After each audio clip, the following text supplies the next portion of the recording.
Okay, recording has started. Okay, so let's come start.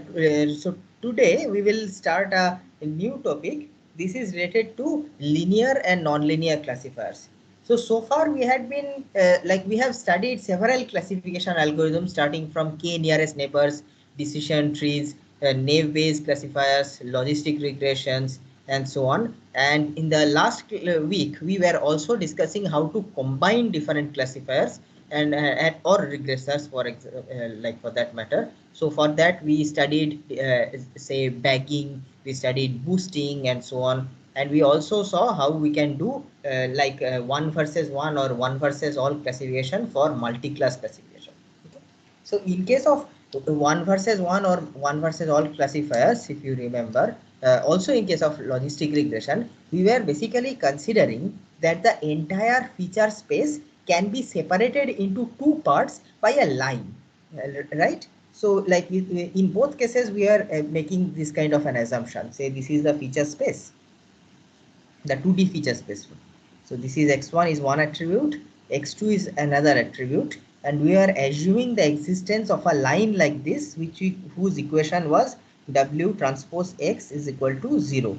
And we said that on this side of the line where w transpose x is positive, that is we will our classifier will whatever classifier we are considering, it will predict one value on this for points on this side of the line, and it will predict another value or another level for points on this side of the line for which w transpose x is negative.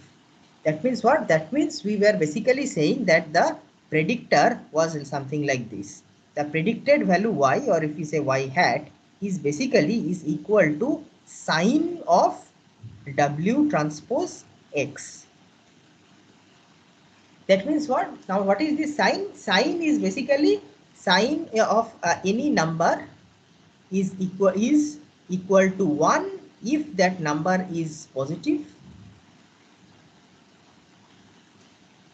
is equal to 0 if the number is 0,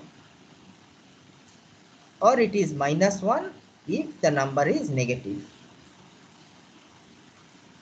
So as you can understand, so for those points which are lying in this part, on this side of the line, for them that is for those w is fixed but x is varying, so w is fixed.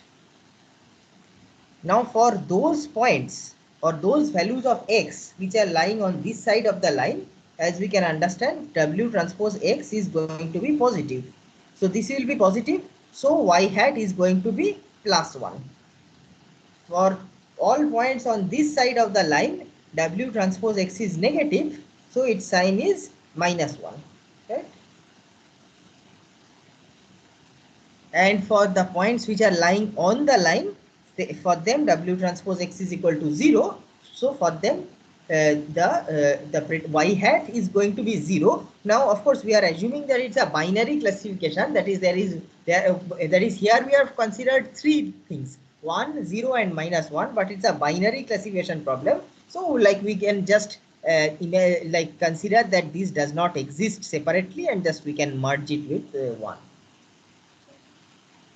So this is basically known as, this kind of classifier is basically known as a linear classifier. That is to say, why linear classifier? That this structure w transpose x equal to 0. This is a linear structure. This is the structure. This is the equation of a line in 2D. In case of a 3D, what is the equation of? The plane, sir. A plane, right? And for 4D, Hyperplane. yeah, for 4D, 5D, etc., we can call this as the equation of a hyperplane. So these are basically,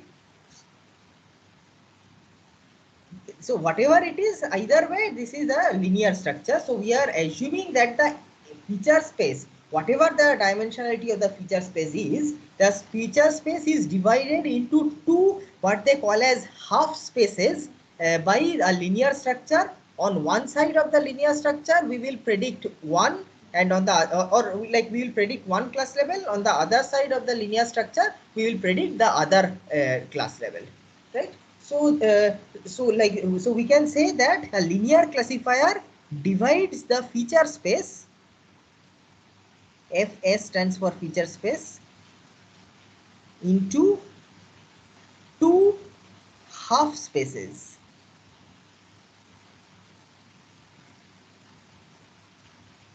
right? So this is how a linear classifier works. But is a linear classifier a good idea? I mean, can we actually, on a particular data set, can we actually hope to get good accuracy if we use a linear classifier? To answer that question, let us first take a quick look at different kinds of data sets. Okay, so let us look at this data set, for example. So here, as you can see that it's a binary classification problem. There are the blue points and there are the red points. And as you can see that if like there exists a line like this, such that all the blue points are on one side of the line and all the red points are on the other side of the line. Okay. So such a data set is called a linearly separable data set. That means what? That means there exists a line in 2D which separates the data set into the two classes. That is, all points belonging to one class lie on one side of the line, and all the points belonging to the other class belong to the other side of the line. Such a line exists. So if we so that means what? That means if we are, that is, if we are somehow able to identify this line, then we can actually use this line as the linear classifier to have 100% accuracy on this particular data set. Okay.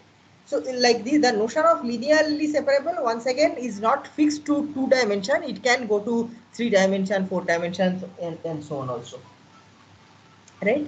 But of course not all data sets are like this. This is a particularly suitable data set which has this property called linear separability. It's a linearly separable data set. That means we can separate it into the two classes using the line. Okay.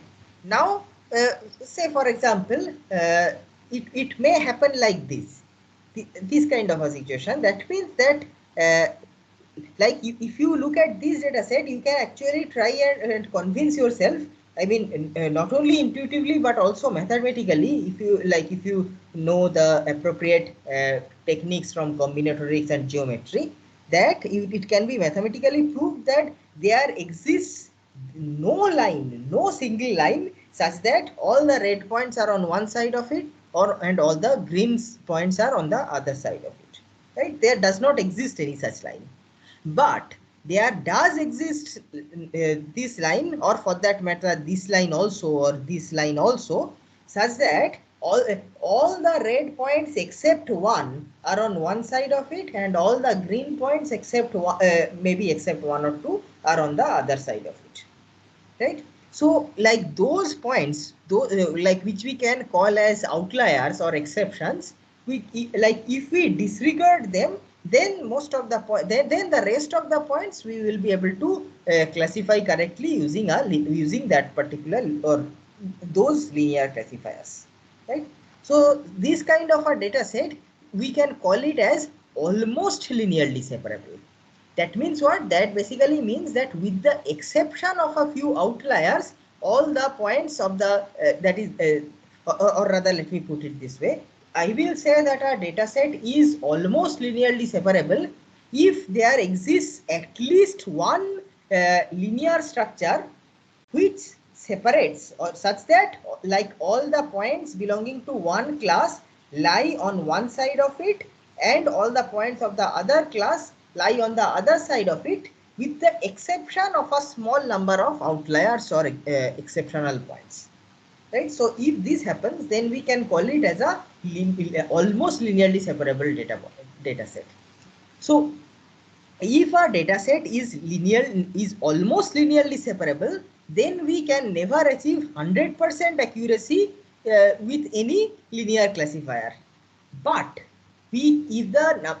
but assuming that the number of these outliers is small, say maybe 1% or 2%, we can achieve close to 100% accuracy, maybe 97 95% accuracy we can hope to achieve with the help of a linear structure. Okay, so that is almost second set, which is almost linearly separable. Now third set is non-linearly separable data set. That means what? There exists no linear structure such that all the points belong of one class are on one side and all the points of the other class are on the other side. Like for example, in this case, so you can see here in this case, all the blue points are arranged in like roughly in a circular pattern, and all the red points are also arranged in another circular pattern, although the second circle is basically it's inscribed inside the larger circle. The red circle is like is trapped inside the blue circle, right? So you can be convinced, or you can easily convince yourself that the red points and the blue points cannot be separated by a single linear structure. Yes, there can exist a square or rectangular structure like this composed of multiple lines which can inscribe all the red points inside it, and like all the blue points will be outside it, but that is like a combination of 4 lines, right? Or maybe even 3 lines may be enough, but one line certainly will not be enough.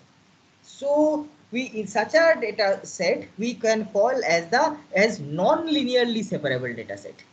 That means what? That means there exists a non-linear structure, say for example a circle, such that all the red points are on one side of it, all the blue points are on the other side of it, right? We can easily construct a circle like this, a circle which is like halfway between the red circle and the blue circle, and then all the red points will be inside that circle and all the blue points will be outside that circle, right?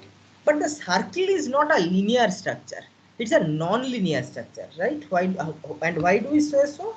Because as we know that the equation of a circle is as follows, right? X1 minus say a whole square plus x2 minus b whole square is equal to r square, right? So this is the equation of a circle whose center is a comma b and whose radius is r, right? This is something we all know from coordinate geometry, and in fact if we want to write it in the vector notation, then we can also write it in the following way: x minus x naught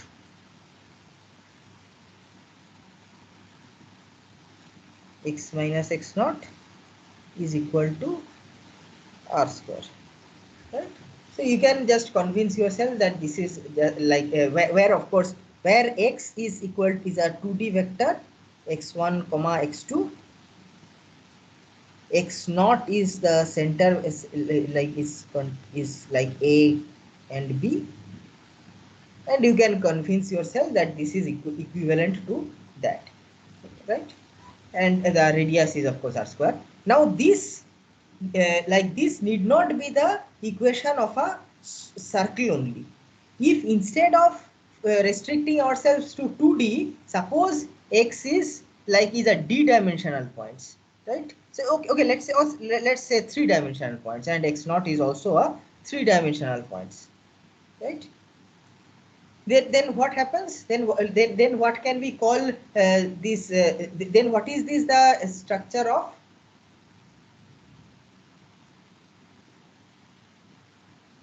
Sphere.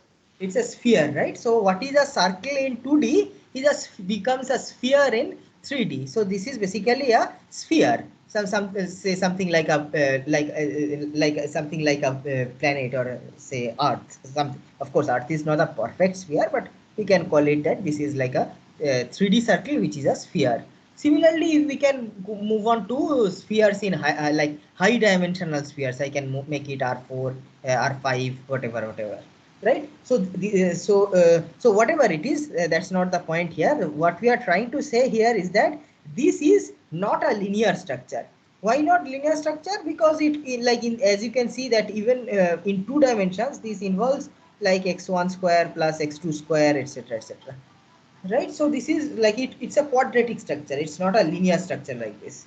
So we say that like if so basically what we are saying about this data set is that there exists a non-linear structure such that all the points belonging to one class are on one side of it, all points belonging to the other class are on the other side of it. So this is like a this kind of a data set we can say is non-linearly separable, right? Next, like we can call this as a multi-layer separable. So like this is like like as I said in the previous case, here I noted we noted that a single linear structure cannot separate the two classes, but maybe multiple linear structures can. If I draw a square like this such that all the red points are inside it and all the blue points are outside it, then yes, then we can say that is a a combination of multiple linear structures which separates this data point. So the same case holds in case of this data point also. So as you can see, like if you consider a line like this, then all the red points are on, then all the green points are on this side of it, but the red points, some of these are on this side and some of them are on this side. Similarly, if I draw the linear structure here, then also same problem. In fact, in this case also, we may not find any linear structure which separates them completely. But if I suppose if I construct two linear structures, one like this and one like this, then we can say yes, then these two linear structures combined can separate the two classes. We can say that like if we consider the region bounded by these linear structures, then we can say that like everything which is beyond that bounded region belong to the red cross class, and everything and all the region bounded by those linear structures, those are the green circle ones. So we can say that this is like multi-layer separable. Why layer? The term layer is something which comes in the context of neural networks, which is the next thing we will study from maybe from next week onwards. So so this basically suggests that one single layer of the neural network is not enough to separate this data set. But if we go for a multi-layer neural network, which basically means we need multiple linear structures to separate them, then we can say that yes, this data set is multi-layer separable. Okay. So, and finally, there comes the last category of data sets, say the inseparable data sets. That is to say, there exists no linear or no non-linear structure such that we can separate the red points and the blue points. Okay. So if we are faced with this kind of a data set which is inseparable, which is where we cannot find any linear or non-linear structure which separates the two classes, then what do we do? Any idea what we do in when we are faced with this kind of a data set? Sir, random classification. A random classification. Okay, anything better than that? Key nearest classification is no. Exactly. So in these kinds of situation that we use things like say k nearest neighbor or naive Bayes classifier, Bayesian classifier, and these kinds of things, right? So it's k nearest neighbor, as we had already discussed that like when we studied the first thing, that we discussed that it's like a very simplistic kind of thing. That is to say, we do not actually build any model at all. We just assume that like if there is any point which is closer to the other points, that is like there is like we can assume that, or we can hope that they have the same level, right? So it's basically what we are it's like when we are unable to find any kind of global or overall structure in the data with respect to their class level, then we have to focus on some local properties that it may happen that there is a particular region where red points are more predominant, or there may exist another region where blue points are more predominant. Right? So basically we have to fall back on local properties. In this case, there existed certain global properties based on which we could characterize the entire data set, but here there is no such global property, so we have to fall back on local properties. And it is in such situations that k nearest neighbor, naive or Bayesian classifier, these things come handy, because they do not assume any kind of like any structure on the data. They just that is, they take the feature values, and based on that they try to come up with some kind of prediction. Okay, so if like that is what we do if the data set is inseparable. Now, so the algorithms to deal with inseparable data sets we have already studied.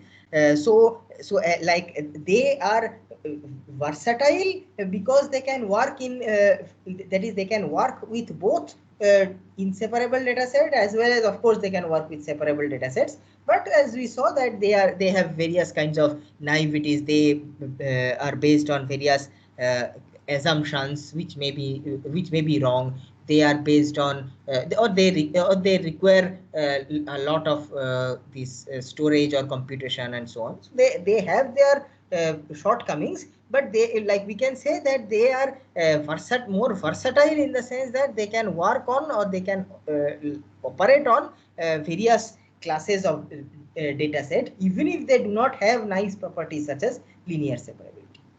Now let us come to the special cases of linearly separable data. So suppose the data is linearly separable, then we can we do then can we come up with algorithms which are more or which are more efficient and potentially more accurate than these KNN kind or naive Bayes kind of algorithms.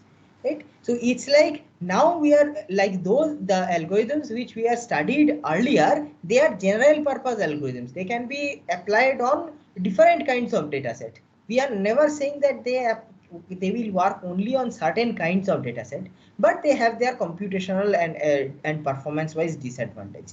Now we are coming to some specialized algorithms which will work only on specialized data sets such as linearly separable data sets, but there they can do better than what our general purpose algorithms could have done. Okay, so now let us consider the special case where the data is linearly separable.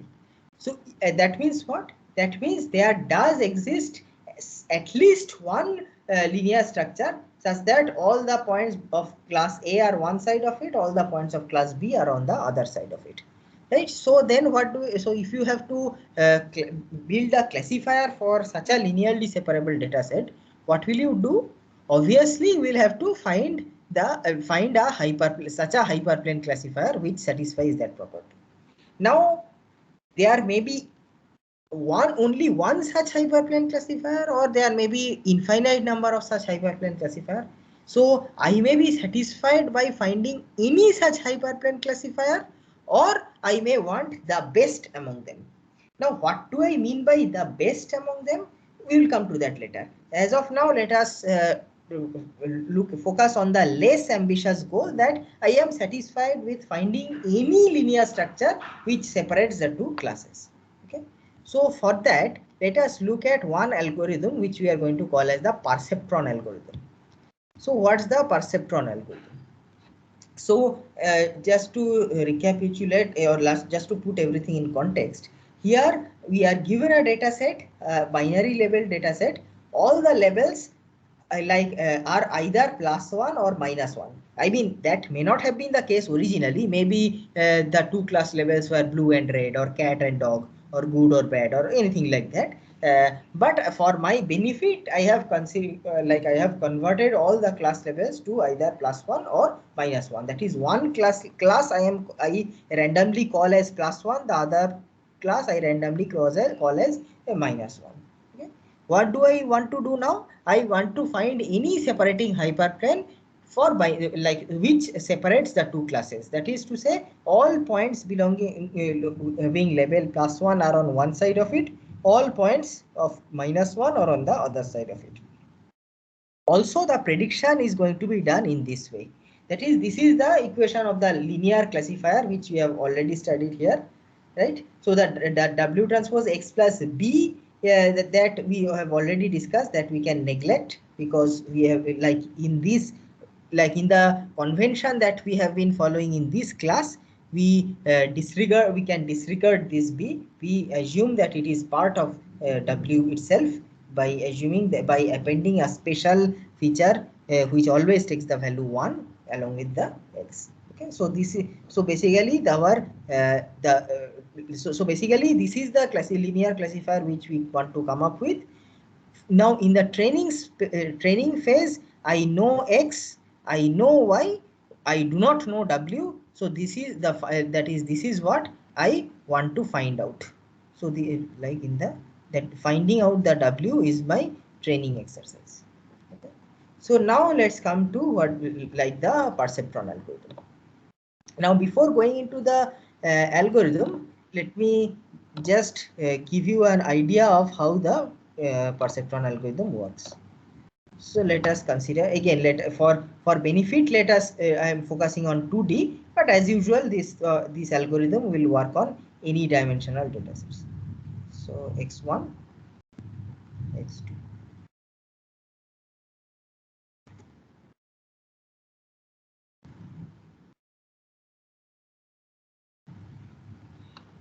So say these are the points, and the points of one class which I am calling as cross. Let us just say that cross is -1, and there are some other points which I call as circle. Those points I call as +1. Okay, I have to find a linear structure which separates them. Okay, so here of course, if the data set is so small and 2-dimensional, then of course just by visualization I can draw any line, but in general I will have too many points, and it will not be 2-dimensional also, so I will not be able to do it by visualization. So let's just try to build some kind of an algorithm. Okay. Since I do not have any idea of what that separating linear structure can be, so what do? I go for some initial guess. Let's say W is equal to W naught. What is W naught? Any random guess, which may be the this line, right? This the x1 axis itself. So I can call that as the maybe the 100 point, right? Okay. So this is my initial classification. Then what do I try to do now? I now take in the like any point. Let us say I have taken this point. Okay, so its class level clearly is -1. Now what do I do with it? I carry out like the dot product. That is, I try to uh, like predict its level using this relationship W naught X, right? So what is W naught X? W naught X, as we know, is 100. What is X? So just for example, let us say X. So this point, right? So let us say that its X1 value is 2, its X2 value is 1, and this value this is the special feature which always takes the value of 1. So what is my prediction in this case? What level will I predict?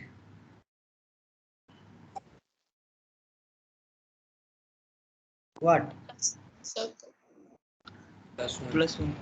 +1, obviously, right? This is you just easily take the dot product. This is 2, the dot product comes out to be 2, which is of course a positive number, so I say +1, right? This is my prediction for this point, but this is a cross point, meaning its actual level is -1. Okay, so basically what happens, I now check y. What is y? Y is the true level of this point. I call it as yi.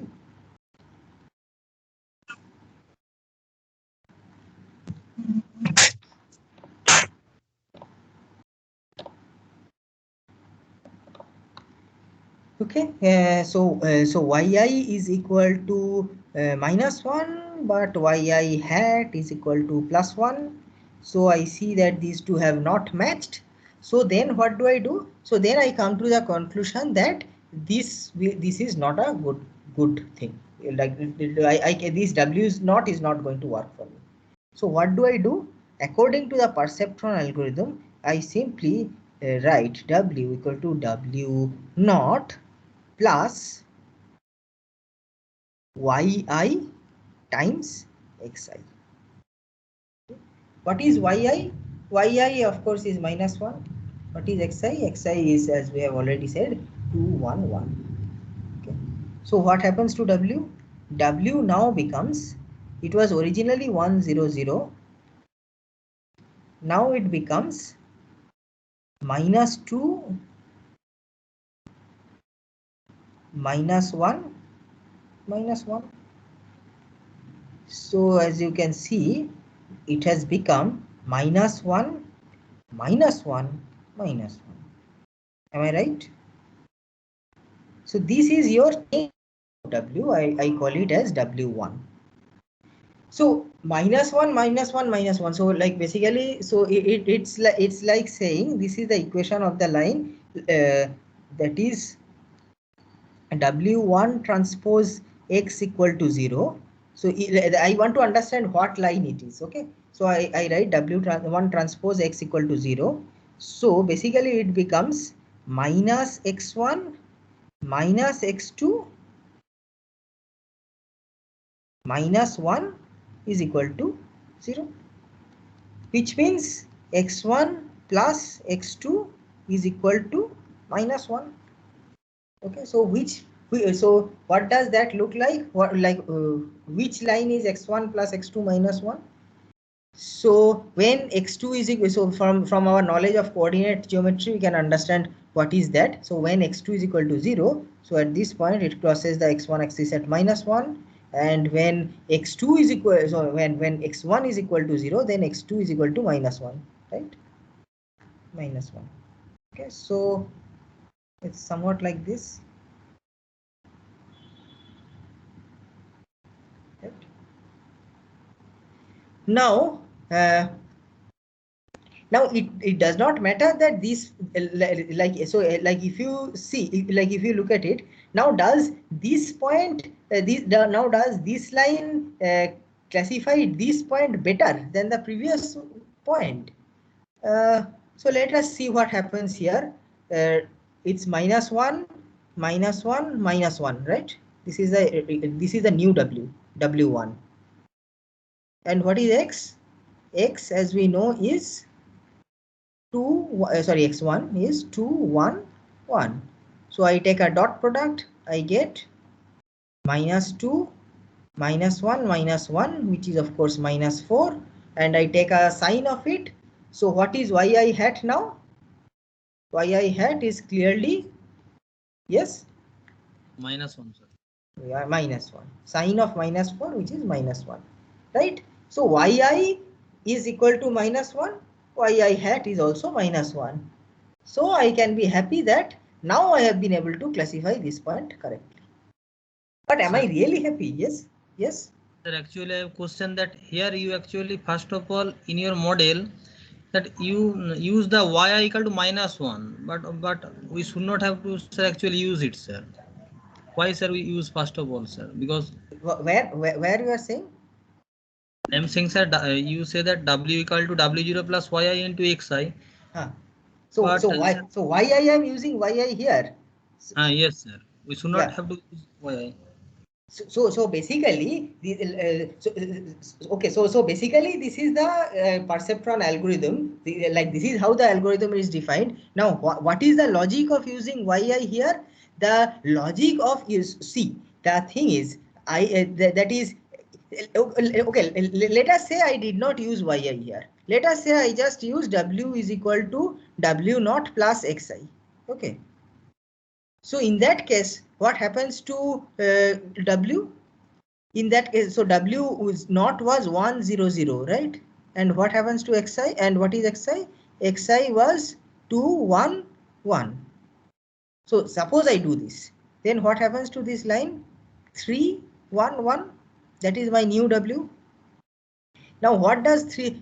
Now if W is 3, 1, 1, and now I try to classify Xi again with the same Xi. So 3. So now what do? I take the dot product. 3, 1, 1. I take its dot product with 2, 1, 1. So now what do I get? Here I get 6, I get 1, I get 1. So it turns out to be 8, right? So then what is my prediction? That is my prediction. So yi is still coming out to be +1, but this is -1. So this way I changed W, but I am continuing to make the same mistake, right? So I have to somehow tell that I have to somehow nudge W0 into the direction so that it makes it predicts this point correctly.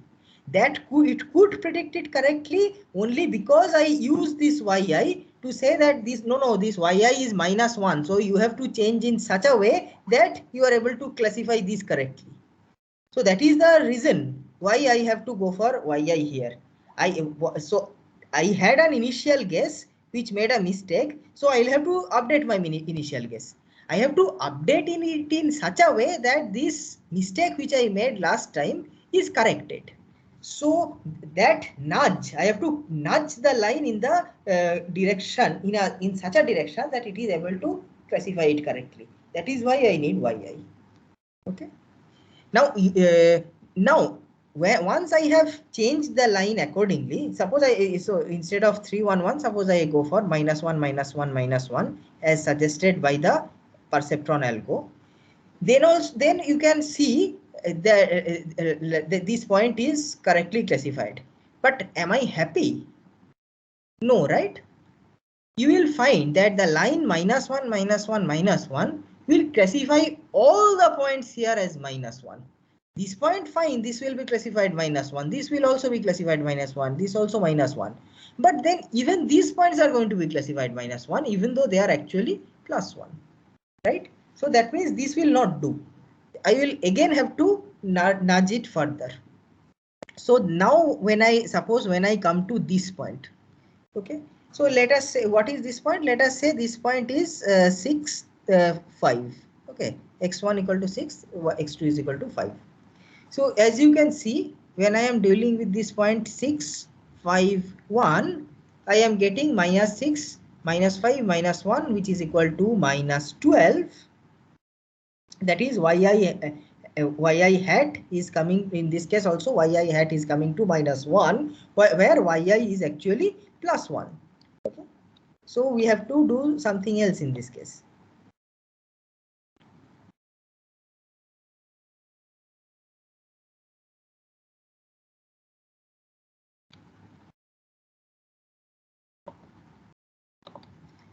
So what happened? Yi hat is equal to -1, yi is equal to 1. So I have found a mismatch. So what I do, I again use the same perceptron algorithm to update. Now this W1 will be updated and I will get a W2. So what is W1? We already know it is -1, -1, -1. Now what do I do with it? Plus, what is yi? Yi now is +1. Okay, so yi, and what is xi? 6, 5, 1. So 6, 5, 1. So what I get now? I get W2 is equal to 5, 4, 0. Am I right? So what is this line? 5, 4, 0, as it suggests that it's basically a line passing through the origin. If you take its dot product, W2 transpose X is equal to 0, this basically gives you 5x1 minus 4x2 is equal to 0. Okay. So clearly it will have to pass through the origin, and as you can understand, it will be like somewhat like a line somewhat like this, right? It will be like a line like this, something in this direction. So I mean, not very different from x1 equal to x2. Okay, so so this is the new W2. Now is it able to classify X1 correctly? So as you can understand, if you take the dot product, since we are dealing only with positive quantities, so 5.6 is equal to 30, 4.5 is equal to 20, 0.1 equal to 0. We add them up, we get 30 plus 20 is equal to 50. This is the dot product of W transpose X1, which is 50, which is so the corresponding prediction yi hat is equal to plus 1, whereas yi itself was also equal to plus 1. So I can be happy. But am I happy? No, again I am not happy because some of Sir, these... Yes, sir, I guess the equation of the line should be 5x1 plus 4x2 equal to 0. sorry? The equation of the line should be 5x1 sorry. plus 5x1 plus 4x2 equal to 0. Correct. Thank you. Thanks for pointing that out. Yeah. So in that case, like it will not be a line like this.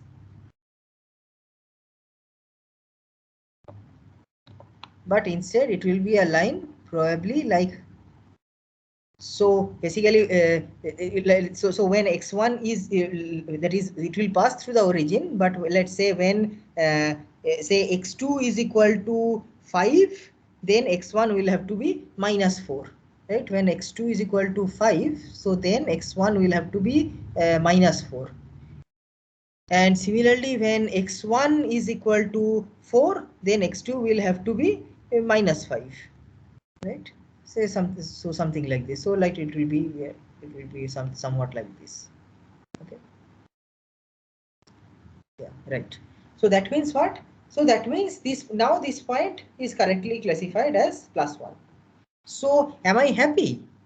I am not happy. Clearly this time also I am not happy. This point is correctly classified. These all of these points will be correctly classified. But as you can understand, this point like these points are now all going to be classified as plus 1, whereas these are all minus 1 points. Okay, so the previous one minus 1 minus 1 minus 1, that was W1, that gave me only about 50% accuracy. Only these points were correctly classified, but not these. Similarly, W2, that's also giving me only 50% accuracy. Now these points are correctly classified, but not these. Okay, so then what do we do? The answer is that we keep on doing this. Now we come to the perceptron algorithm. The perceptron algorithm is initialize W as W0, like take some value as we say.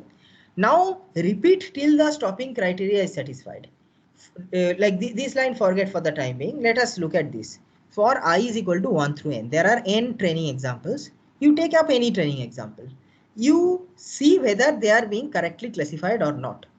So what is this condition basically saying?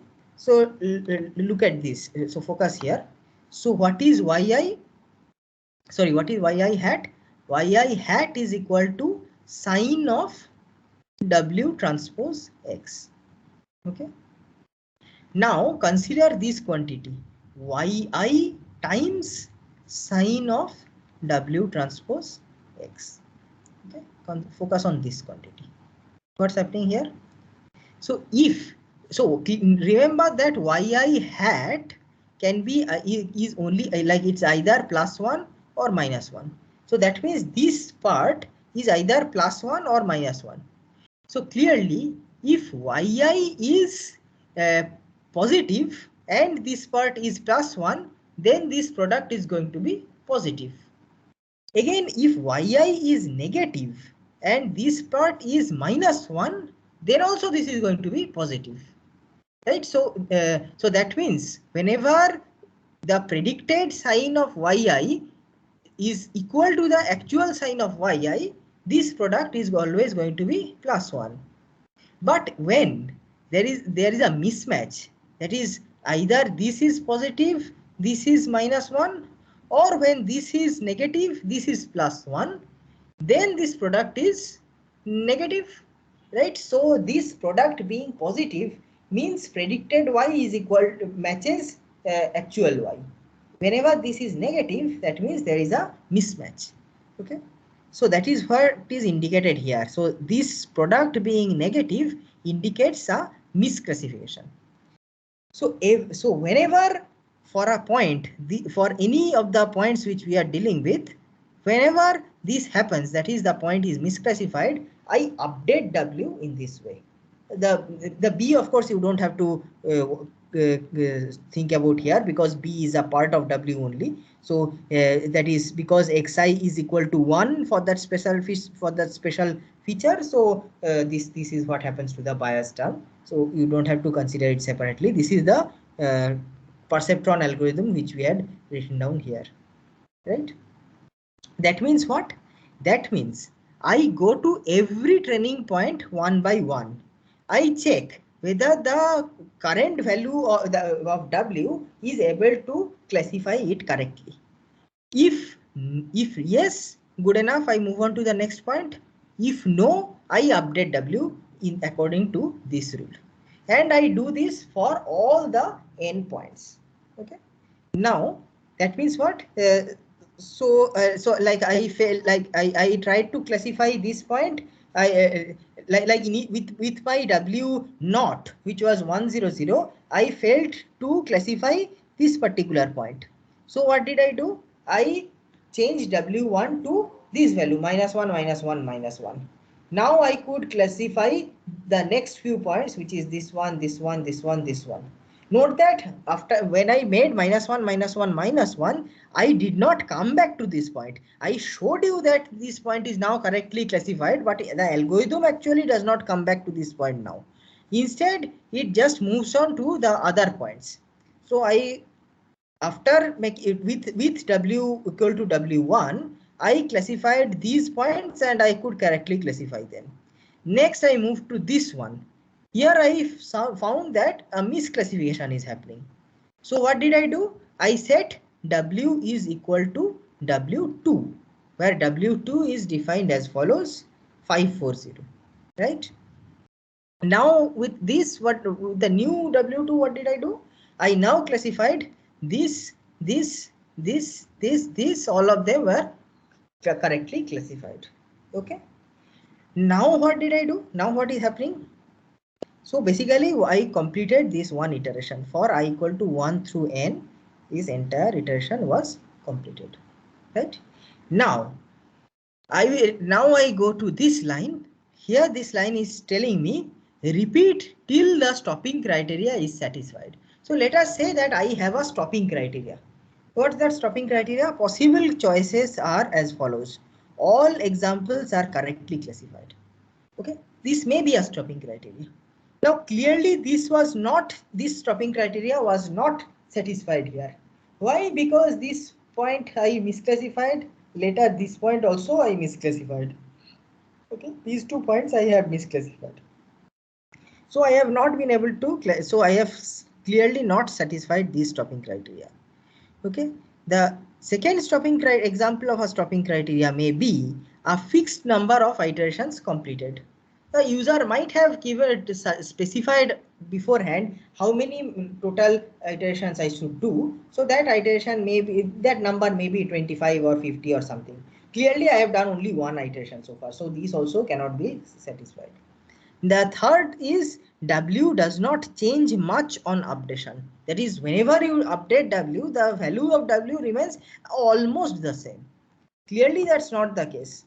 W naught was 100, W1 was -1, -1, -1, which is quite different from W naught, and W2 was of course 540, which is very different from W1.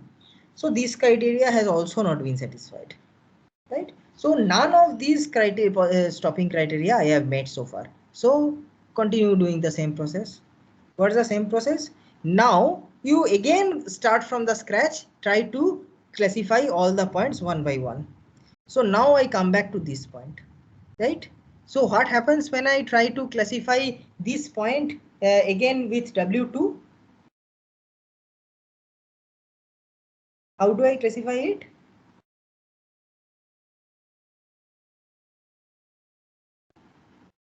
Yes. What is going to be my predicted level for this point?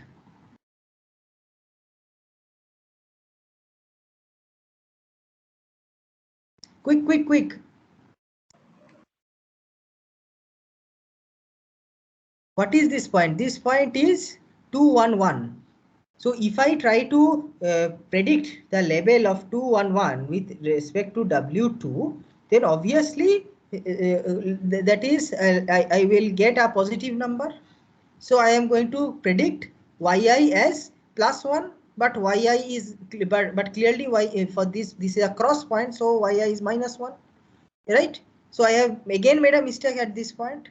So W2 is not going to work. So now I have to get W3. What is W3? W3 is equal to W2 plus yi xi. What is yi in this case? Yi we already know is -1 and xi is 211. 211. So I write here 540. 540. So what happens to W3? W3 is -1 times 2 is -2. 5 minus 2 is 3. 4 minus 1 is 3. And 0 minus 1 is -1. So this becomes my W3. Now with W3 I move to this point. I see whether I am correctly classifying or not. If yes, then fine. If not, then I have to again get a W4. Then I go to this point. Again, if necessary, I have to get a like I have to update. If not, fine. Then I go to this point. Try to see if it is correctly classified. If yes, fine. If no, again update and so on. I do this process for all the data points here. And then finally, once I have finished dealing with all the 10 data points here, then I again check how many updates or how many misclassifications I did in this round. So clearly for this point I had done a misclassification. Let us say for 3 more misclassifications I do in all the points. So I total 4 misclassifications I do. Okay. So clearly the stopping criteria has not been satisfied. I again go back. Again, like say suppose right now W is equal to say W7 or W6, right? After four changes, W6. So then what do I do? Again, I keep on doing the same thing. I again iterate over all the data points. Maybe 2 more. Maybe I make 2 more mistakes. So W becomes W8. Then one more round I do. Let's say this time I make 1 mistake. So W becomes W9. Finally, in my 5th pass, I find that there is no further mistake. That is W9 has been able to classify all the points correctly. So then this criteria is satisfied. So I stop. It's possible that now which of these criteria to use, that is up to the user. It's possible that I am using this criteria, not the first one. So in that case, I have calculated done only 5 points so far. Only 5 rounds I have done so far. But let's say the maximum number of iterations is 15. So I will have to keep on doing further iterations. But since W0 has already classified all the points correctly, then we can understand that in the subsequent iterations also it will continue to classify all of them correctly. Okay, because the points are not changing, W also has not changed. So if it correctly classified once, it will again correctly classify. So it will just do a few dry runs like this, not changing at all, and finally it will stop. So W9 in that case will be the final value of W at which I have converged. Okay. So for example, just an example, this may be W0. This line, whatever this line is, it's a possible that this is the W9. So the perceptron, like starting with this one as W0, then going to this one as W1, then going to this one as W2, then maybe choosing a W3, maybe and a W4 and a W5, has finally converged on this line as W9. Okay, and as you can see that this line indeed achieves 100% accuracy. All the circle points are on one side, all the cross points are on the other side. Okay, so this is the perceptron algorithm. This is like a very simple algorithm, like you just like 3-4 lines of code and it will work. Okay, now the question might arise, why this perceptron algorithm works. So, so this is actually related to Shakhar's question about why I was like introducing yi here. So, like if you go through these calculations, you will understand that like for the old value of w, I made a mistake at this point, right? So that means what, the predicted level and the true level are of opposite signs. So this product was negative. I made a mistake. Now I am updating w in this particular way, right? This particular way according to the perceptron rule. So now if I try to see what happens to this point using the new value of w, you may see that it has become the old value of w, that is yi times the old value of w plus this quantity x transpose x plus 1. Okay. So whatever was the old value of w, which turned out that is yi times the w old xi, this clearly turned out to be negative because I made a misclassification here. Now what is happened to yi times w new transpose xi? That is the previous value plus x transpose x plus 1. Okay. So what is x transpose x? As you can understand, x transpose x is nothing but a dot product of x with itself. So this will have to be a positive number, and 1 is also a positive number. So what is happening here is we had originally a negative number suggesting misclassification. Let's say -7. Now to that negative number I have added +1 and I have added another positive quantity which depends on x. So a negative number plus a positive number, it is either a positive number or a number which is less negative than the original negative number. So if the original number here, if this was -7, after doing this calculation, it may have become something like say +3, or it may have become something like say -3. Whatever it is, it has moved closer to 0. That means after updating this, after updating w in this way, I am either able to classify it this particular point which I had misclassified with the old value of w. Either I correctly classify it with the new value of w if this becomes positive, or at least I am closer to correctly classifying it. In case it comes closer to 0 but does not cross 0. In that case, at least I have come somewhat closer to correctly classifying it. Okay. And if I keep on doing it, then finally, and if the data set is like linearly separable, then it is guaranteed, it can be mathematically proved. Of course, we will not prove it in this class, but researchers have proved mathematically that if the data set is linearly separable with certain properties, then finally your perceptron algorithm will converge and it will give you at least one line which separates the two classes, right? So with that, we come to the end of this class lecture today because it's 12 o'clock. So tomorrow we will study that instead of looking for any line which separates the two classes, what if we go for what if we try to look for the best line which separates the two classes? Of course, then you may ask, what is best line? What is meant by best? So that also we will try to understand tomorrow. Okay. So we'll meet tomorrow morning at 8 o'clock. So that question I am going to ask you, sir. Okay, Yes. sir. Okay, fine. Thank you, sir. Thank you.